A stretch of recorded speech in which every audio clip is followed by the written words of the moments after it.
Hello, fabulous listeners. Thanks for tuning in to Whole Bodies Outside. This is your host, Dr. Brian Peterson. This episode's guest is Clara Pritchett, whom is the Operations Director for the Body Empowerment Project, which aims to decrease eating disorder risk in adolescents and equip them with the skills to live peacefully and healthfully in their bodies and to transform the way youth define self-worth. For more information, go to www.bodyempowerment.net. Clara, it's a pleasure to have you on All Bodies Outside. Thank you for having me. Yeah, so where are you connecting in from? Philadelphia, Pennsylvania, born and raised. Okay, and is that where the Body Empowerment Project is based out of? Yes, definitely. It was founded here, based out of here, but we have expanded to some other places as well, as my supervisors and our founders are now in Boston and Palo Alto. Oh, wow. So you're getting both coasts. That's fantastic. Mm-hmm. But Philly will still remain our home. Okay, that's great. That's great. So why don't we kind of dive in and hear a little bit more about the Body Empowerment Project, and let's start off with just hearing about what's the purpose of the Body Empowerment Project. I know I mentioned a little bit in the introduction, but there's no way I know as much as you do about the Body Empowerment Project. Yeah, so you mentioned our mission and our vision. Our mission is give students the skills to live peacefully and healthfully in their bodies, and a key part of that is through near-peer interaction. So the biggest part of Body Empowerment Project is our middle and high school program. Right now, we're in 13 Philadelphia public schools, and we go in for 10 weeks, talk all about body image, self-esteem, self-love, with the end goal of reducing eating disorder risk in Philly youth in a population that has little access to treatment, is often underinsured and undertreated, for an issue that is really prevalent and really important, even in all different aspects of life. We also, yes, we're an eating disorder prevention program, but we're also a mental health intervention. We're also a mentorship program. We like giving students the ability to talk to people close to their age who they might not or might be more willing to talk to than maybe an adult in their life. So we have college students in the area who are trained as facilitators go in and run the program in their schools, and over those 10 weeks can build really beautiful relationships with students as well. Yeah, well, those mentoring and near peer interactions sound very strong and then also and effective. And also, I Yeah, love that you all are helping with expand the equity of access, which actually there's a lot of inequity out there. And so I think that's something that's a really powerful definitely. mission. No, and we talk a lot too of like I was not so long in the past a Philadelphia public school student, and both my supervisors, we always talk about our lived experience with eating disorders or body image issues. And we really wanted to create something that we wanted in high school. And my supervisor, Christina, all the time says like she believes this program would have prevented her eating disorder. And I think this program would have been really effective in my Philadelphia public school. And so we kind of bring all of our experiences together to create this program. Well, what a powerful way to guide the program, having those lived experiences. And really, that's, a great way to lead it with empathy too. Definitely. Yeah. So let's hear some more about, we just heard about the purpose of the Body Empowerment Project, but why is this so important to do? Mhm. So, as I said, eating disorders are really prevalent, and I think much more prevalent than people think. Um, just like pulling actual, just like the stats, like 28.8 million Americans will develop an eating disorder in their lifetime, and most of those people are between the ages of 12 and 25. Eating disorders are also the most fatal mental illness among adolescents, and the second most fatal mental illness in the US for all people, only second to opioid use. Um, And people die every 52 minutes from complications of an eating disorder. Eating disorders are super prevalent.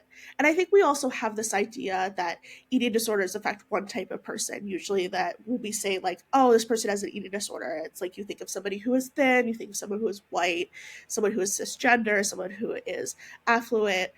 But eating disorders affect people of marginalized populations way more than we think. Um, Black teenagers are 50% more likely to exhibit bulimic behavior than their white counterparts.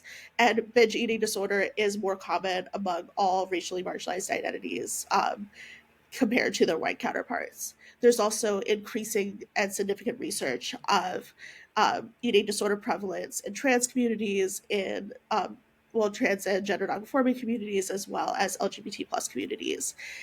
And so we need to expand what our definition of eating disorders, as well as expand our treatment options. And treatment prevalence of eating disorders is outpacing treatment so significantly.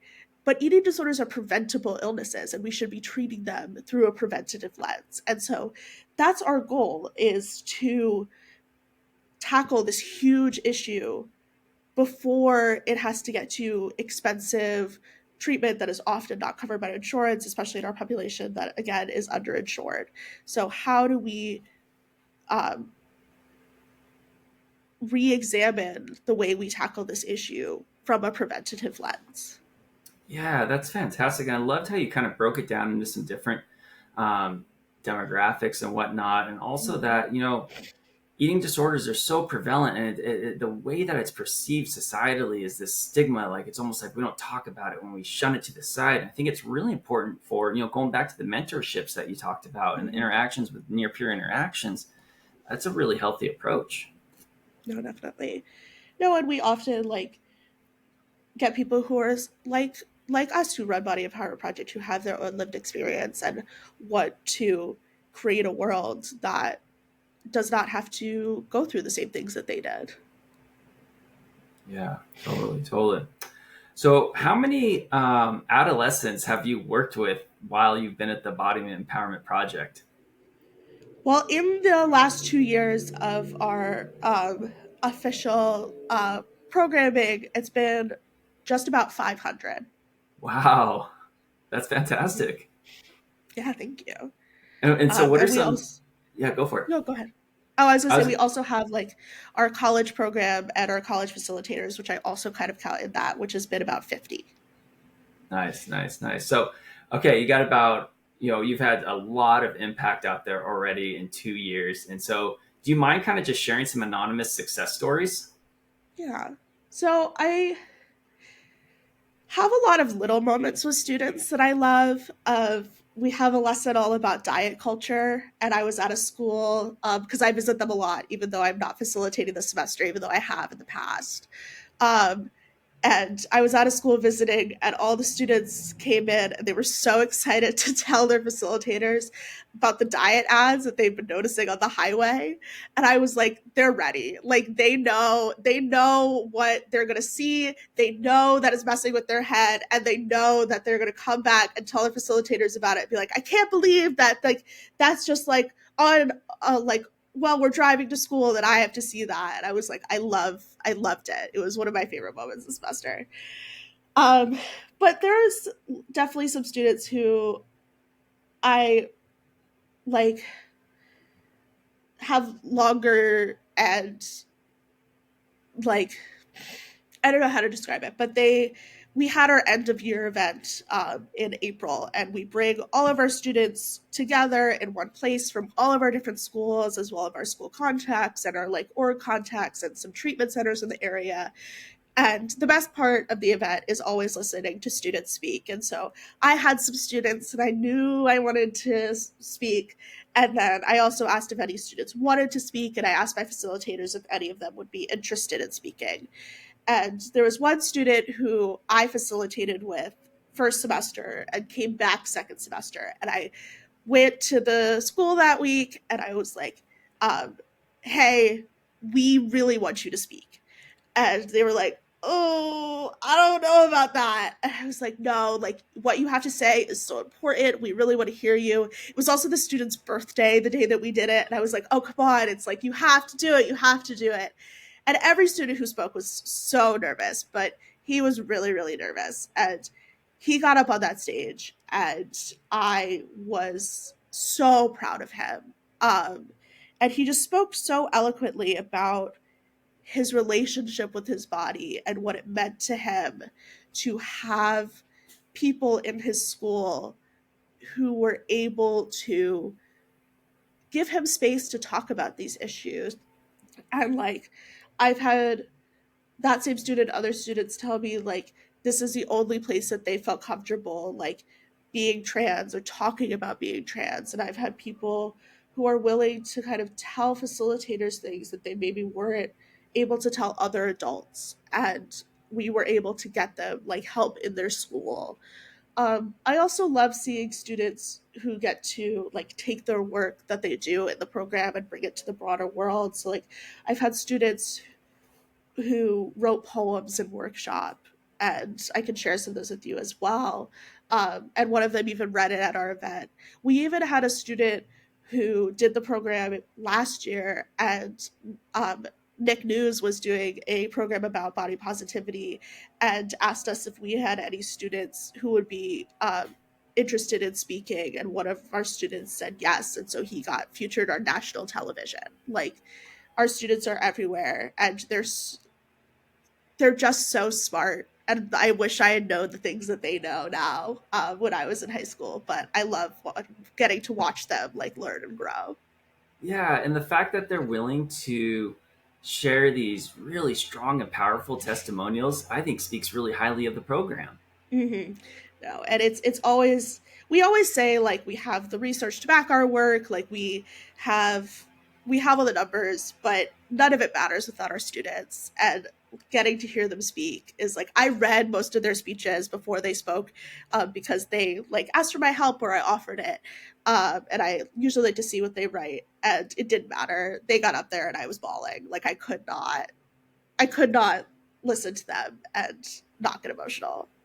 Yeah, well, it sounds like, maybe you all need to also incorporate a qualitative aspect of the study that really, analyzes these testimonials because, and I was going to ask, and I might as well jump into it though, I think there's been some quantitative research conducted on the effectiveness of your program, but my gosh, that qualitative aspect is Mm-hmm. really, really strong. But why don't we hear about, this is one thing that I think that some listeners would love to hear some more about is how do we know that your program is effective? Has research been conducted that has validated the effectiveness of your program? Yeah, so we engaged in an extensive research study with the Children's Hospital of Philadelphia as well as with the University of Pennsylvania to validate the efficacy of our work. We thought that was really, really important to have numbers to back what we were doing. And so over 3 semesters, we did eating disorder questionnaire surveys as well as food insecurity surveys before and after our programming. And our program was shown to statistically significantly decrease eating disorder risk among our students as well as increase body appreciation, um, which I can also share with you those like raw numbers as well if you're interested. No, no, that's fantastic what you've already shared, and I love that you had statistically significant findings too. That's really powerful, Yeah. and so we know that your program is effective. It's research backed. So let's hear some more about what does the curriculum look like as part of the Body Empowerment Project program. So our curriculum is always changing, always growing, and our curriculum started based on the curriculum of the Body Positive, which is a lovely organization as well. And we spent last summer updating their curriculum with them as well. And so our curriculum now kind of, it starts a little bit broad. We talk about what is health. We talk about redefining health, as well as we spend some time talking about anti-fat discrimination and bias. We talk about diet culture and what is diet culture, as well as like intuitive eating and joyful movement. Then we move into kind of more personal things for our students. So we have a lesson about body messages and messages you received about your body, as well as the body stories messages. And again, all of this is co-owned and co-authored by the Body Positive. Um, and then we move into working with your critical voice and kind of understanding um, like that sometimes the things that you say to yourself are not true, and sometimes the things that others say to you are not true as well. I'm like trying not to miss any of them, and I know I will. We then move into kind of what is beauty and redefining beauty and who benefits from beauty. And then we move into a kind of building community aspect. So we talk about building community through social media. What do you want social media to look like? I remember I went to an elementary school and I was like, you all are not on social media, right? And all of the third, fourth, and fifth graders are like, no, we are all on TikTok. And I was like, cool. So we're trying to figure out how to get them to mindfully and critically uh, receive and absorb content. And then we talk about building community through activism, which is one of the new lessons that I actually authored this past summer. With the help of my partner at the Body Positive. And I always love getting to hear it because I get to hear like what the students find important. And I thought it was really, and like we always make a plan of like, well, what's like one thing you can do in the next year to like advance your cause. And I've had students talk about drug addiction. I've had students talk about mass incarceration. And like, it's really interesting to see the things that they're passionate about. Yeah, yeah. Well, I'm glad that you brought up the body positive. I don't know if you're aware of this, but I had Elizabeth Mm-hmm. Scott on the show for episode 33, and it was a Yes. fantastic episode. And I learned a lot about managing the inner critical voice from her. So it was a great episode. Oh, But good. yeah, no, it really was. So, listeners out there, if you are enjoying this episode, please check out episode number 33 and connect the two up. And I love that you talked about social media. So, I have an 11-year-old son and a 12-year-old daughter. And yes, they are on social media. Yes, we have regulations. Yes, they can only be on for so long. And there's Mm-hmm. certain sites they can use or certain sites they cannot use. But my outlook as a parent is that social media is here to stay. It's not Yeah, going away. And so if it's here to stay, I think it's really important to develop healthy navigation of social media. So I'm so glad that your curriculum touches exactly. on that. And No, then, yeah, go for it. yeah, no, absolutely. And like we're definitely in the same realm. But we also talk a lot about too, like there is a community building aspect to social media that I don't think we can ignore.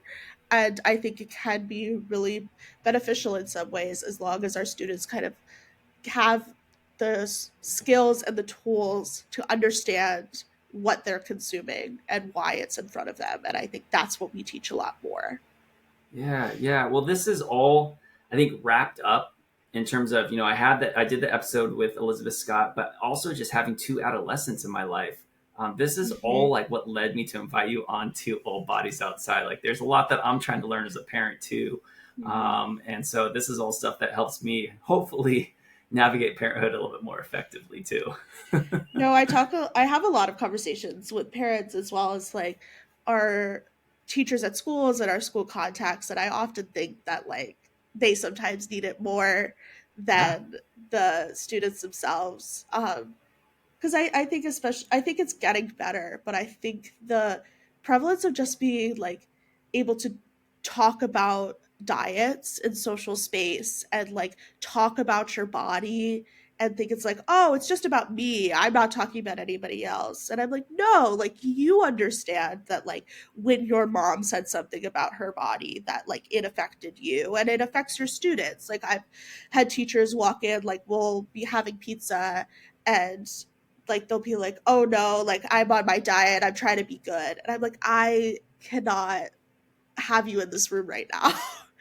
um, because we're trying to like teach our students that like all foods fit and that like dieting is not super effective and that they can like have. And so when I have teachers come in and do that stuff, I'm always like, you should stay. Yeah, no, I think you make a really, really valid point. I think that, there's a lot of professionals out there, parents and whatnot, they may not realize the signals that they sent out through these what they perceive as a casual phrase or casual Yeah. statement. And it signals and it can really be ingested and then practiced and it may have negative consequences. And it's something to be really aware of. No, definitely.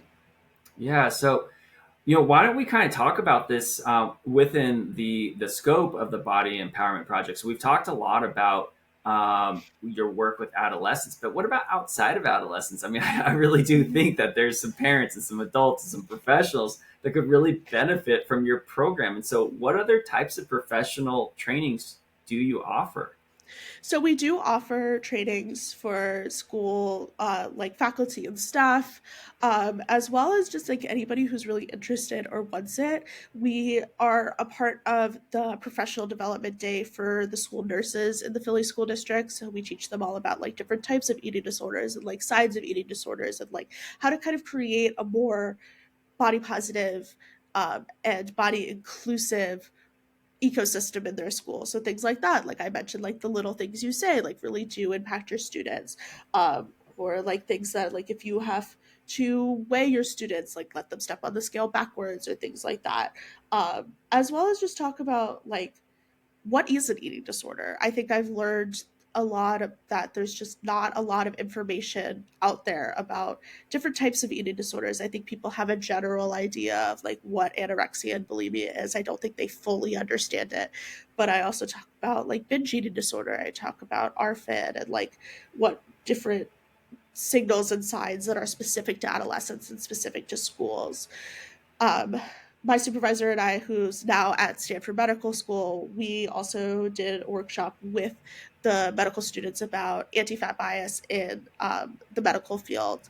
And so we offer a wide variety of PDs, but we definitely are here if anybody's interested. Yeah, that's fantastic. And I think like you did touch on something that is there's a bit of a transformation starting in the medical world in which there's more of a weight neutral approach going on Mhm. versus, focusing on archaic and ineffective measures such as BMI. Yeah, no, definitely. And it's definitely needed. I don't think it's there yet. But I am happy Yeah. that there are more medical providers and more people who are pushing and understanding that like they have a right to not get weighed at the doctor and like they can stand up for themselves and demand certain um, tests or at least like write down on their form like they were denied it. And I think that's increasingly important. I think it's also where there have been big successes with, especially recently, with laws passed to include weight and size and physical characteristic into anti-discrimination law. And I think it's really like all of these things are really important into creating a world where like all bodies fit and like all bodies are good. Yeah, absolutely. And that fits really strongly with this podcast. I love that statement that you made there. Okay, so the Body Empowerment Project has done a lot. It's been around for 2 years. You've got all kinds of programs, a variety of programs hitting different levels of people, different parts of their life. So, what is on the horizon for the Body Empowerment Project? What's next? Where are you guys Where are you all scaling up to?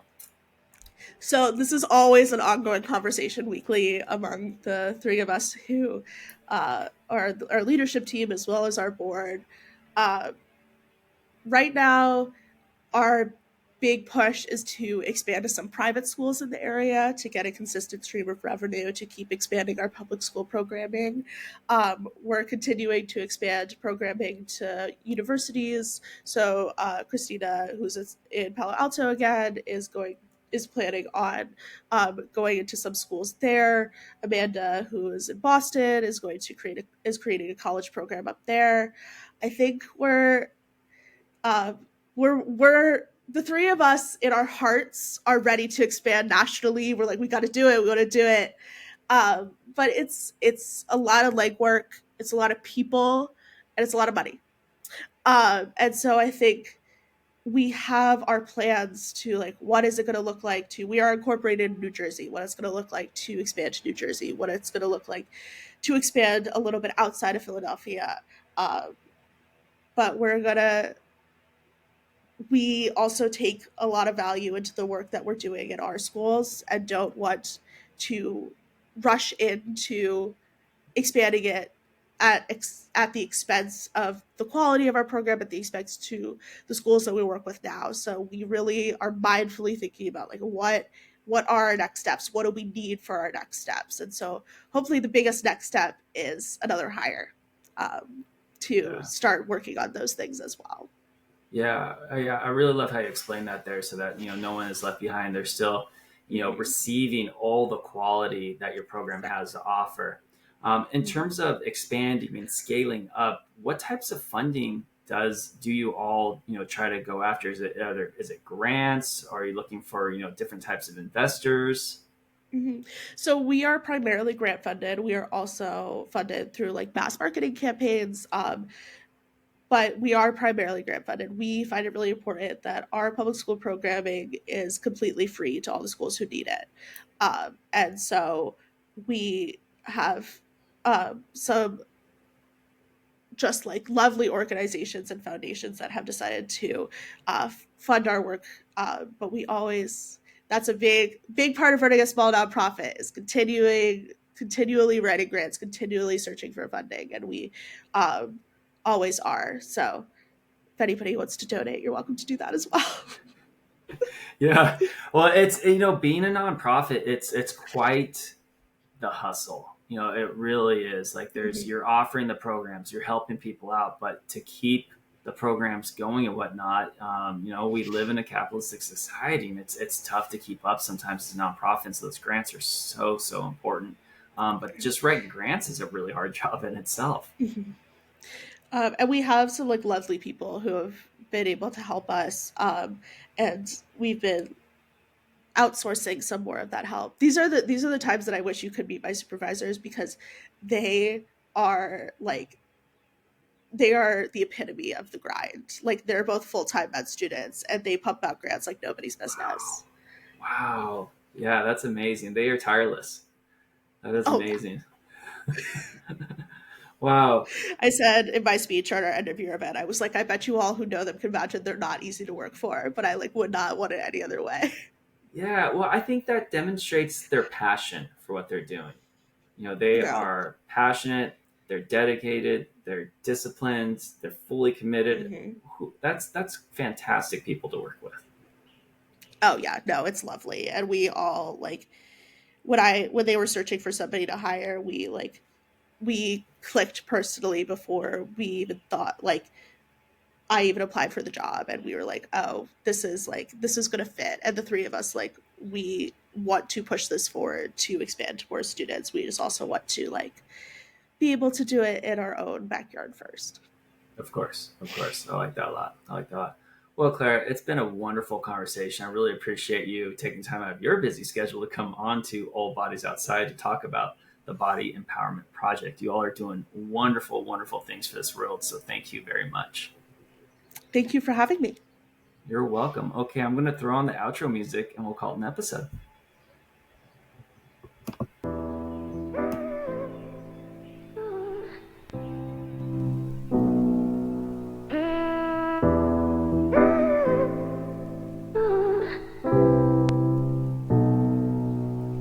Yeah.